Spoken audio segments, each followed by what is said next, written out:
What is going on, everyone, and welcome to my updated Stamina Sorcerer build. Now, I know a lot of you guys have been asking me what my build is, and I actually do have a video of it. It's like a month or two old.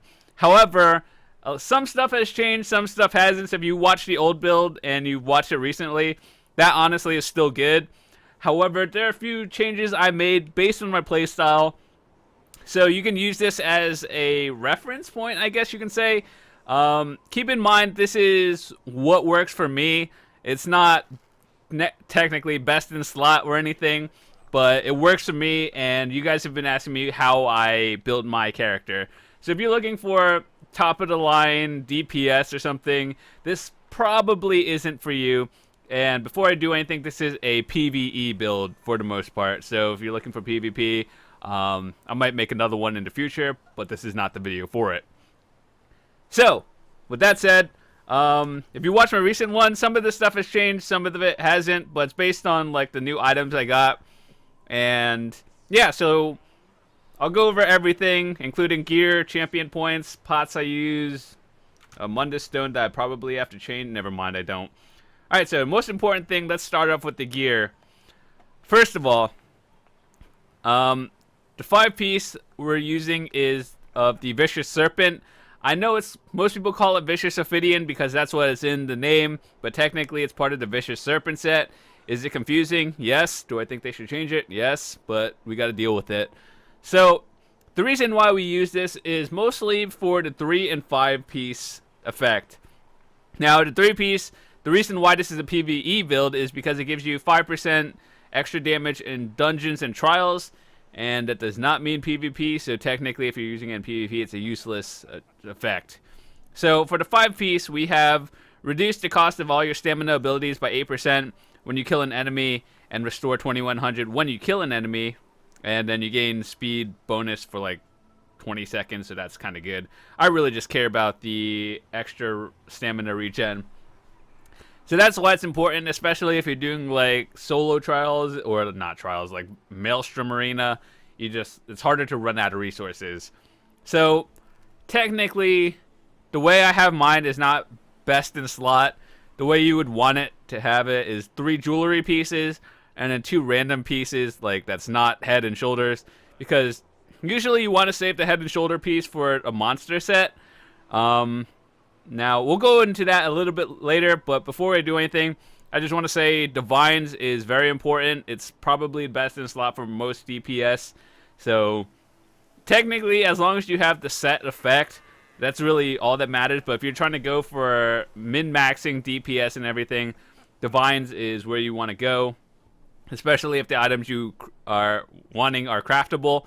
So, after I talk about all the items, I'll go over some replacements and just things you can use in general. Now, keep in mind, Vicious Ophidian comes from trials. It's not easily obtained, and I know not everyone has it. So, once again, we'll talk about some of the other replacements in a little bit. Next set we use, before, I used to use Twiceborn Star. Now, technically, I do have it in my inventory, which I still use from time to time. But depending on what I do, I would have to replace it. So the item set I use right now is a 5-piece of Red Mountain, all in Divines, of course. Technically, you can buy these from merchants or people in general, or you could find it.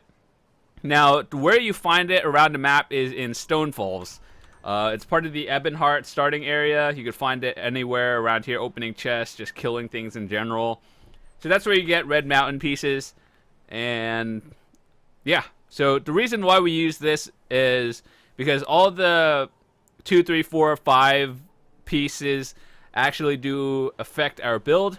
So some of you guys may be wondering, what is the difference between like the Viper pieces, Red Mountain, and Twiceborn Star? Now I can go into like a half an hour rant on what I think is better. However, I'm just going to give you the short version. If you're using Twiceborn Star, you get 2 Mundus stones, and that will increase your damage for overall damage. So let's say I do believe it is better if you are using this in like a dungeon and trial setting where you're getting buffed by like everybody from like all 4 classes. So total maximum damage, I do believe Twiceborn Star shines. However, if you're doing like solo content, like Maelstrom Arena, or you're just trying to solo dungeons, as you guys have seen in my other videos, I do believe Red Mountain may top that in solo content or just individual. However, if the 5-piece of Red Mountain procs, you have a 10% chance to deal additional flame damage. This effect can occur every 2 seconds. Now, let's say, hypothetically, you hit those 10% criticals every 2 seconds. This set can technically do more than Twiceborn Star. Unlikely, yes, but there is a chance. So, overall, I do believe, just in short terms, if you're using Twiceborn Star, you're going to be having better damage in group settings. Red Mountain is better for solo and unbuffed events where you're just fighting like stuff by yourself, no like spell power gear, igneous, and all that stuff. So after that, we have 3 Vicious Ophidian and 2 rings. So that's how I built it. Not really best in slot, but it works for me. And then 4 Red Mountain pieces and 1 ring. Now technically my weapons are all over the place right now because I'm still kind of in testing phase. So as for the bow, I'm trying to go for the Maelstrom bow. Now I understand veteran Maelstrom is not easy. I've only done it 4 times in the past, and every time I've struggled with it. So I understand it's not easy. What you could do if you don't have the jewelry or something of whatever set you want, let's say you do actually want to use the monster set instead of Vicious Ophidian 2 pieces over here, or you have like some sort of different build setup. You could use 2 Red Mountain weapons over here, and that'll still give you the 5-piece effect. And let's say the bow itself, let's say you're using 4 and you don't have the ring, you can use like 1 Red Mountain bow, 1 Red Mountain weapon, and then the other one itself, it doesn't really matter. But weapons are more personal preference because, like, sometimes people want to use 2 daggers, sometimes people want to use 2 swords, you want to use 1 axe, 1 dagger. But in my playstyle, I technically do have 2 Maelstrom weapons. It's just not in the right trait that I want, because how do I explain veteran Maelstrom in words? It's like going to a competition, coming in last place, and getting a participation trophy. So that's been my experience for it. Essentially, it's like getting kicked in the nuts repeatedly, the way I've been getting rewards. So what I've been testing is like 2 Maelstrom weapons just to see if the enchantment is better. Now, for weapons, technically you want sharpened, always sharpened. If you don't have sharpened, use something else. That's usually been my policy. But for testing, you can always go 2 Red Mountain weapons, preferably sharpened. As for the enchantment, generally the increased weapon damage and spell damage by 348 for 5 seconds. That's top tier. The second one, you can't have 2 overlapping ones, so you can't have the same enchantment on 2 of your weapons if you're using dual wield. So the second one itself doesn't really matter. I see a lot of people using poison damage because PvP, or poison or fire damage because of PvP. People might be vampires or werewolves. You could also reduce your target's weapon damage by 348. So one is increase your weapon damage, and then the other one is reduce the target's weapon damage. So that also works as a combination. And yeah, so right now I'm still in the testing phase of Maelstrom Axe and Dagger. We'll tell you how that goes later, but generally the goal is to get sharpened to everything. So as for the bow, you could use a Red Mountain piece. If you don't want to buy the ring, you could always do something else. Let's say you have 3 Vicious Ophidian, 2 pieces. That would leave you with 3 slots for your armor of Red Mountain, 2 here. And then as for the bow, you the way I built it is based off Maelstrom. But since I don't have all the pieces, I'm still doing testing. Alright, so let's say you want to use a monster set. What should you use in replacement? Now, a lot of people have been comparing Veladreth versus Krog. This one is hard to explain. Veladreth hits 3 targets in a straight line, left and right. Now, most of the time, all 3 spores won't even hit. What I've noticed is in like PvE environments, Veladreth usually outshines Krog. However, Krog in single targets is really good. Now, you guys may be looking at the Krog set and being like, wow, that's pretty bad. The Veladreth does like 13,000 damage, while Krog only does 1,700. Now, the reason why Krog, I think, is pretty good is because of the One Piece effect. Now, what physical penetration does is essentially the equivalent of having a sharpened weapon. So, if you don't have sharpened, the Krog set is actually really good. So, from a little bit of testing, what I've noticed is enemies, at least NPC enemies at least, have about 18,000 to 19,000 resistances, or that you're going to have to break through. So physical penetration is pretty good. It helps reduce that. And if you're in a group where everyone's using like more penetration, you're going to have real damage. So if other people are using maxed out like Night Mother's Gauge or something and penetration, this one might help. And then it depends on how you're played based on it, honestly. But if you're in solo environments, I do believe Veladreth shines. But if you're doing like Maelstrom, I do believe Krog is a little bit better for single targets. Well, at least my playstyle, I like Krog a little bit more. But just because I said that doesn't mean Veladreth is bad. I still do use it in PvP. And you guys are going to notice, if you do PvP, a lot of people actually use Veladreth, because it just hits really hard. And then, so yeah, it really just depends on your situation. Now, another set replacement you could use in replace of like, I don't know, one ring or something is the Lecky set. I used to use a dagger and a ring. These actually have gotten really cheap over the past like half a year. I bought this when it was still expensive, when the Master Merchant price said like 80,000, but now it's only, I don't even think these are tradable anymore. Well, actually they are, but it's harder to find. I do believe you could still find it in places. But generally, sharpened is key. And that is a good two-piece set you can use in terms of like ring and weapon, assuming you don't have anything. What else is good? Aside from Twice One Star, there's a set called the Viper. Right now, I've noticed it is coming in last place between Twiceborn Star, Red Mountain, and Viper. Viper technically comes in last place in terms of damage, so if you really can't find Red Mountain or get someone to craft Twiceborn Star for you, then Viper is okay. Despite what people say in terms of proc or the tooltip effect, honestly, Viper could be better. So with that said, yeah, I think we've gone over pretty much everything here. Some other replacements you could use. In terms of Vicious Ophidian, you could replace that with Alkosh or Twilight Remedy. Those are from the Maw of Lorcage. Once again, not an easy thing to get.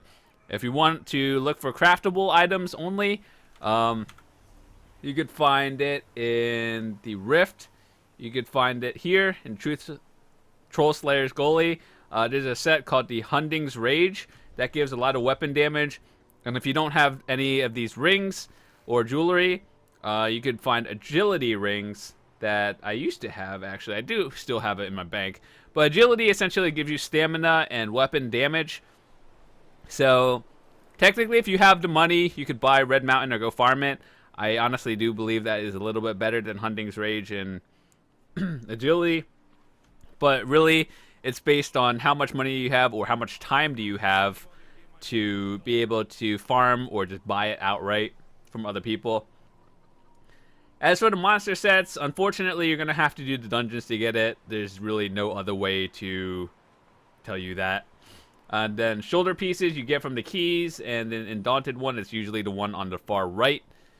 And then, yeah, I actually have a video of it, so you can just watch it in general. So, monster sets are, well, depending on who you play with, honestly, it could be easy. It also depends on your RNG.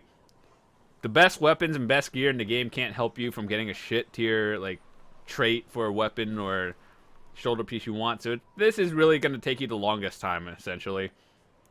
So what have we learned today in terms of the armor?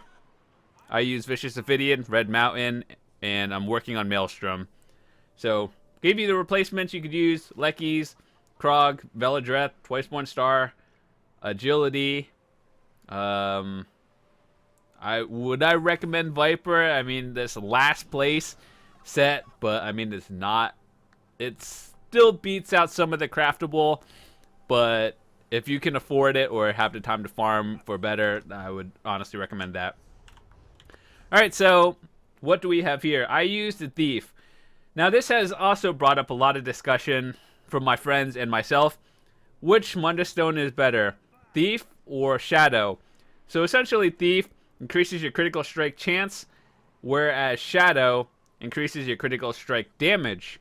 So, in my mind, I thought it was like, critical strike damage, that's pretty good. Well, that depends how often you hit your critical strikes. So, in the end, I decided, technically Shadow does give more damage, but Thief gives me a higher chance to hit a critical, and I value overall damage more than not being able to hit it. And if you're using Shadow, you could outshine Thief. However, it is more of a 50-50, whereas if you're using Thief, it's more of a 60-40 that you'll hit a critical. That's just like the basic terms. If you want like in-depth number crunching, this is really not the video for that. But if you want my personal opinion, Thief is overall higher, and Shadow is more luck, if you can say. So, yeah, with that said, as for Werewolf and Vampire, it doesn't really matter. I just use Werewolf because it gives stamina from the passive if you decide to slot any abilities. I don't personally. I kind of just have Werewolf to have it. And, yeah. So, champion point allocation. Now, don't take this one as, like, you should have this, because I switch this around regularly. What should you have? The most important one is the blue tree for you, the I one. Mighty is probably your number one thing you want to max out first. I can tell you that for sure. Now, where you go from here is based on what you do, and increases the damage of weapon criticals or increases the effectiveness over your dot damage. So in my case, I use a lot of dots and hit a lot of criticals, so finding a perfect balance for me is actually really hard. And then as for piercing, if you don't have sharpened weapons, this one is kind of good. If you have full sharpened weapons, you should probably just take it all out and put it into something else.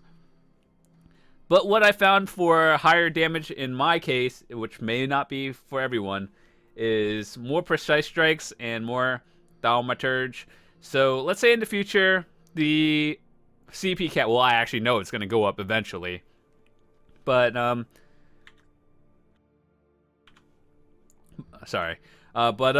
what I chose is this. If I had to put more points into something a little bit later, I would still put more into precise strikes. As for that, nothing else in these two other trees. How I built my red tree is based off of doing better in Maelstrom and struggling.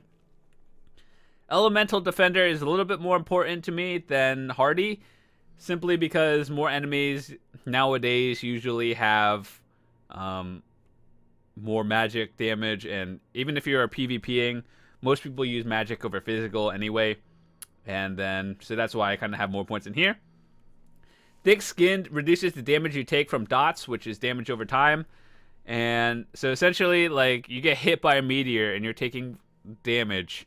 Let's say instead of like 4,000, you reduce it by a percentage. So in Maelstrom, this is kind of helpful, but if you're only doing like PvP or something, this is also still important. But if you're just doing like random dungeons, I would just split them into these two evenly. But where you go from these two is most important. As for Thick Skin, it really is situational. Sometimes I see people putting stuff into Armored Focused or Medium Armor Focused as a Stamsork. Do I find it really important? No, not really, because it increases your physical resistance. And as I mentioned over here, instead, if I would rather just put it into like more over here. And then some people put some points, like 10 points or more, into Quick Recovery. If you're playing with a group, Your healer that heals you, or should heal you, that heals you for more. So like if you have 10 points, you get like an extra 5% or something. So let's say you get healed for, I don't know, 10,000, you get 5% more from that. So what you do in the red tree doesn't really matter as long as Hardy and Elemental Defender are your priorities. Now as for green tree, there's only like two or three right options. Warlord, you should max this one out first. Reduces the overall stamina cost of spells and abilities. Max that one out, it's priority. Don't let anyone else tell you otherwise. Warlord, max it out. Now where you go from here is a little bit different. I have 77 in Mooncalf and 10 in Tumbling. Now this can be changed. You can take out the 10 points from there and put it into Mooncalf. What this one does is increase your stamina recovery by, like, I don't know, in my case, 20.8%. And the reason why I have it in here is because this is the second best option. Everything else, let's say, okay, so I know this isn't part of the build, but if you are a Magicka DPS, you put everything into Magician, Warlord. Instead of Warlord, you put it into Magician. And instead of Mooncalf, you put it into Arcanist. But for a stam build, this is the way to go. And the reason why I chose 10 points into Tumbling is mostly because I just want more gold.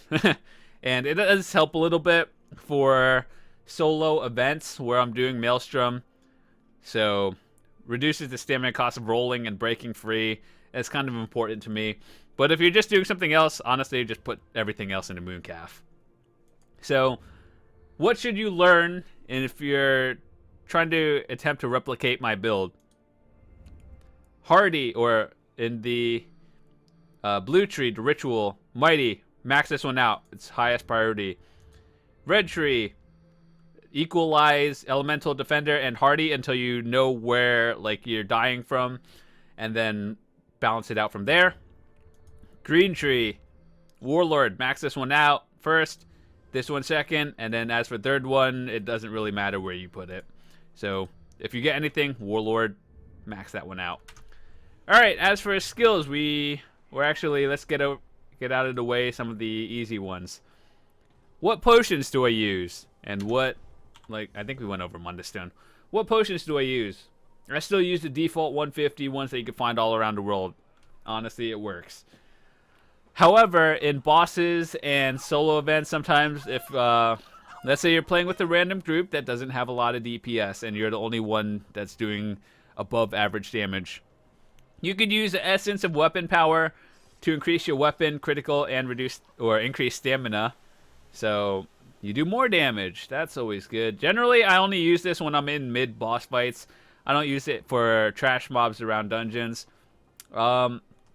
This potion, Essence of Immovability. Would I recommend using this potion on your everyday basis? No. Would I recommend using it if you have millions of gold lying around? Probably still not. I'd rather get weapon power potions instead. However, this is a very situational potion that I use. I made this one specifically for the immune to knockback and disabling effects. It's very, very important in Maelstrom, for me at least. I know there's some people who can solo Maelstrom without even using a potion. I can't. I'm one of those people who struggle with it every single time I do it. So being able to regen health and stamina and getting a recovery is very important to me. Sometimes I come out with clutch situations using it. That's why I have it. However, it's not a cheap potion to have. Or honestly, if you could buy it, go for it. If you don't need it, just use regular potions. I still use it. So with that said, let's go into our skill tree. Number 2, or bar number 2 is my DPS bar. Bar number 1 is my bow bar and dot bar. Alright, so now this one can be replaced in a lot of ways. I'm mostly leaning towards this one just because it gives me slightly more damage. Alright, so rearming trap. This one is the better one in my opinion.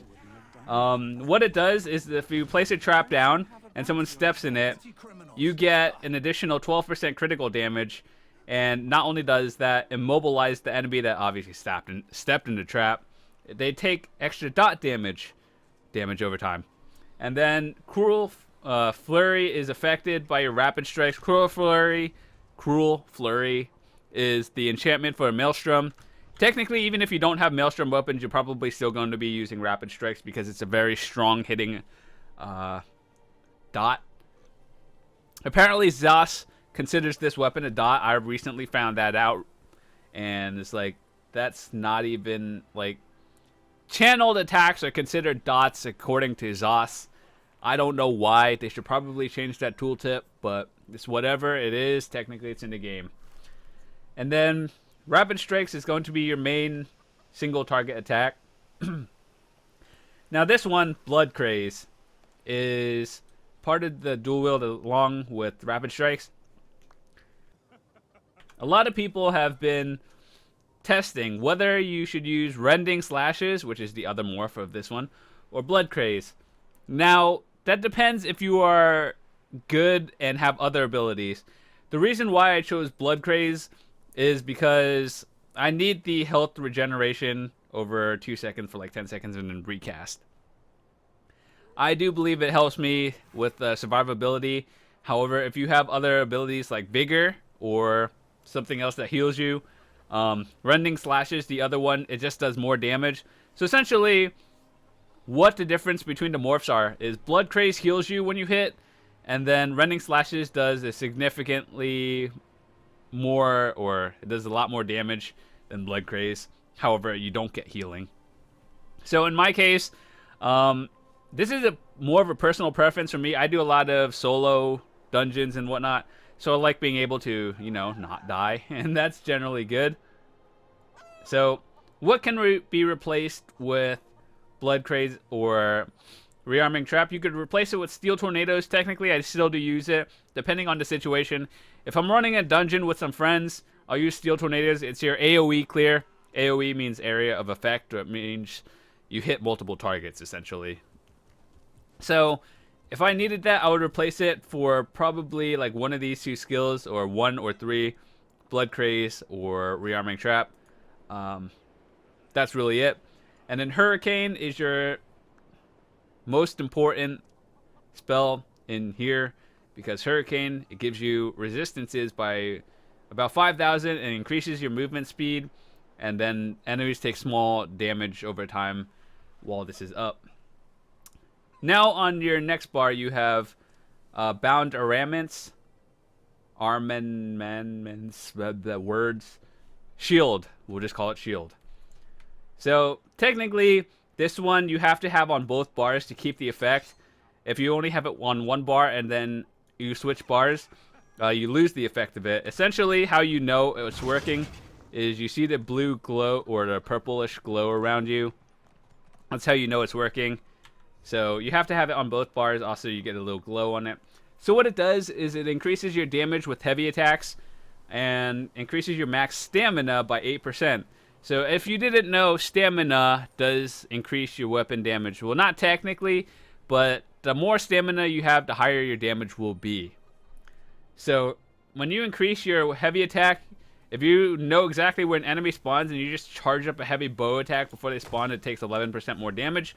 Most people don't usually take advantage of that and just use it for the stamina, which I understand increases your resistances as well. And then on my on my main bar, this is one that I've been replacing or testing out a lot recently. Now, Rend is your dual wield ultimate. Now, the reason why I use this one is because it does a lot of damage and it heals you. So Rend, it does 49,000 damage, or almost 50,000, unbuffed. So let's say you hit like extra spell damage, or you're getting buffed by something, it does way over 50,000, and it heals you for that damage done. It could come in clutch situations, that's why I use it. However, if you don't have it for some reason, other options are Flawless Dawnbreaker. When slotted, your weapon damage increased by 5%. So just if you want overall weapon damage, this also replaces it. However, recently, within the past few weeks, I've been testing out Rend, and I seem to like it more just because not only does it do a huge chunk of damage over time, it also heals you. So let's say you have it and you just want healing, it also works. So, on my back bar, this is my bow bar. We have Poison Injection. This hurts a lot, especially in PvP. The other morph of Poison Inject is like Venom Arrow, or I'm not sure exactly what it's called, but essentially the difference between the morphs is, do you want additional dot damage or damage over time from Poison Inject, or do you want a ranged interrupt ability? Both options are very good. I just like having the additional DPS, so I like in Poison Injection. A lot of people, what they don't do is interrupt things. You know how you do that? You hit your right and left mouse button, and then it interrupts. See? It's easy. Just interrupt things. People don't like doing that, apparently. So, next what do we have is Endless Hail. This one is your dot. So the way things work in a fight is I would drop a trap down, and then if I knew where the boss spawned, for example, you shoot that. They're taking a lot of damage over time, and then you hit them with the Poison Inject, and then you start like meleeing them. Obviously, you're gonna want to have your Hurricane up and your Critical Surge up as well. So that's how the damage kind of comes in. Now, Dark Deal. This one is a skill that can be replaced by like Vigor. I'm actually working on that right now. I usually don't like PvP, and I hate that I'm forced to PvP just to get certain abilities. So, Dark Deal is what I use right now, and you trade magic for stamina and health. I do believe this is honestly a good ability. However, if you have Vigor or Caltrops, these can be replaced. I'm actually working on it right now to unlock it, and I might do some PvP videos in the near future just because I'm trying to grind out to 5 to get Vigor. So Vigor, it heals you over time and then heals your group. So that one also works. Caltrop also works. It's essentially you throw a ball into an air and then it like shoots the ground with a lot of spikes and slows enemies. So that's the reason why it's good. But generally you kind of want to have multiple healing effects. Blood Craze also works. If you don't want to use Blood Craze, you can replace that with Vigor as well. And then Dark Deal on the back bar. It doesn't really matter, but since this is the only thing I have right now until I get Vigor, it's on there. Critical Surge is also very important, as you guys may imagine. So, as you guys know, this build is a critical based build, which is why I have the Thief Stone. So when you hit a critical strike, it heals you for 3,000 health. It can occur every second, and that's why I chose to have a higher crit chance over a slightly higher damage. So generally being able to not die is good, and my general rule of it is if you're dead, you're doing 0 damage. If you're doing a little bit of damage and you're still alive, that's still better than being dead. So regardless, having that Critical Surge is good. And then once again, Boundaraments, Armaments. I still don't know. Like, pronouncing that word is weird. So you have to have this on both bars regardless, so that's what it is. And then I have Flawless Dawnbreaker on this bar simply because it gives the 5% extra weapon damage. So where I sit now on my main bar is 63.5%. I think that's actually, this is unbuffed. So this is buffed right now. I have a total of 18.4k health. I think I might raise that up to about like 20,000, and by putting like 10 or 15 points into health.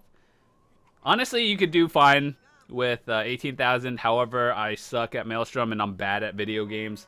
So apparently I need more survivability. As a general rule for everyone, stay above 17,000 health. If not, you'll get one-shotted by things. 18,000 for dungeons is fine. However, I like to keep mine in around 20,000s for Maelstrom. Otherwise, I think I'm fine right now where I'm at. And then 35,000 health. The way I have it right now is I have extra health enchantments into my hat or helmet and shoulder piece, which is giving me the extra 1,800.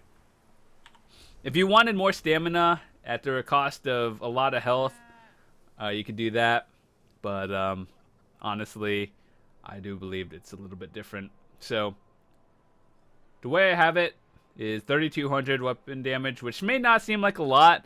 However, the weapon critical hits really hard. So I actually do beat out most people in PvP. I was actually playing PvP yesterday just to level things up. And believe it or not, most people who think having like, I don't know, 5,000 damage over like 3,000, like other people will have 5,000 damage and a very low critical, whereas I have a little bit lower but high critical. I could beat out those kind of people, essentially.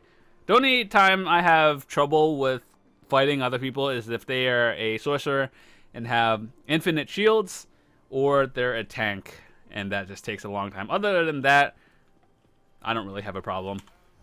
So, in the 35 minutes I've been talking, I think I covered everything. Weapons or gear I use, replacements, and we went over the champion points. General rules of everything.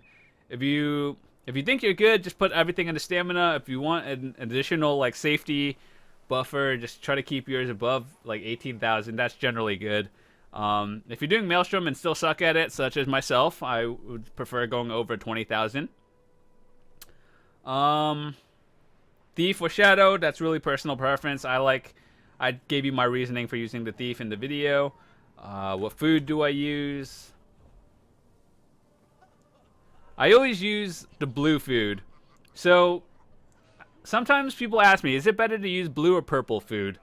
And it really depends on your situation. I use blue food because it gives 5,000 health and then like slightly under 5,000 stamina. So the difference between blue and purple is blue gives you 2 stats, the 2 important ones you use, right? And then purple gives you 3 stats, so it will give you health, magic, and stamina. However, so you see how right now it gives me about 5395 health and slightly under 5,000 stamina. If you use purple food, it'll give you like a flat out 4,000 around the board. So you get all 3. However, getting that extra 1,000 health just by using a blue food is actually a lifesaver. So that's why I use blue food for the most part. Yeah, I think that's about it. So, yeah, let me just think. Is there anything I have to cover aside from this?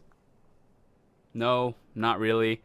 So with that said, hope you guys enjoyed the video. If you did, be sure to drop a quick like. This has been the updated version. I do have the Stamsword 2.0. If you want to watch that with the Twiceborn Star, actually, that is still effective to this day. I would consider that top DPS. It's essentially what I covered today, except I went into more depth for the Twiceborn Star. I did have a few skill switches, and my champion points were a little switched out from that build. However, I do believe, honestly, that one is still viable to this day. And yeah, so overall, that's been it. If you guys enjoyed it, be sure to drop a quick like. And one thing I wanted to mention before we leave is if you want to join my guild and you are playing on the PC North American server, feel free to send me a message in-game via the mail. You can find my @ right there. And yeah, so the reason why I started up this guild again is mostly because when I'm streaming, I want to interact with you guys a little bit more. So if you're in the guild and you want to run a dungeon or something and I need some people, then you guys can join in. It makes it really easier than just like someone typing out their name. And if I could just find you on the list, that would be great. Also, if you guys need someone, you can play with each other. So it's like a community in a way. But yeah, that's why I started it up again.